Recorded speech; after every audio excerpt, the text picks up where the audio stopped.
211-year-old constitutional amendment, which was introduced in order to stop Napoleon's nephew from ever seeking power, could be used to halt any political ambitions that may be held by the Duchess.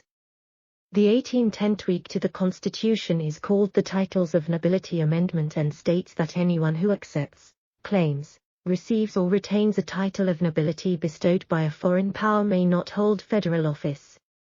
While the amendment was sent out to the individual state legislatures, only 12 of the required 14 state legislatures voted in favor of it.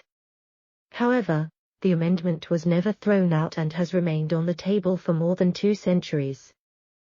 Speaking to the Telegraph, constitutional experts said that the previous 12 votes are likely to still count, meaning that only 26 further states' approval would be needed for the amendment to pass. The introduction of the amendment followed the marriage of Napoleon Bonaparte's younger brother Jerome to American socialite Elizabeth Betsy Patterson.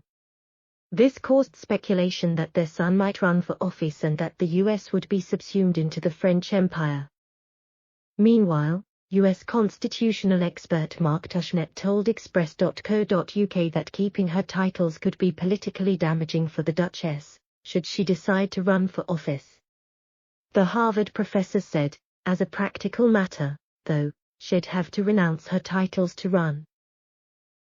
Politically it would be quite damaging, I think, for her to retain the titles.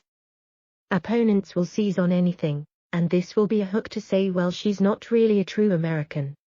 This comes amid increasing speculation about whether or not the 40-year-old royal may run for US office in the future, after she penned an overtly political letter to Congress, lobbying them for paid leave. The Duke and Duchess of Sussex were allowed to keep their titles after they stepped back from royal duties and moved to California at the start of last year. However, there have been calls for the couple to be stripped of their titles, following media appearances and engagement with what people perceive to be political issues.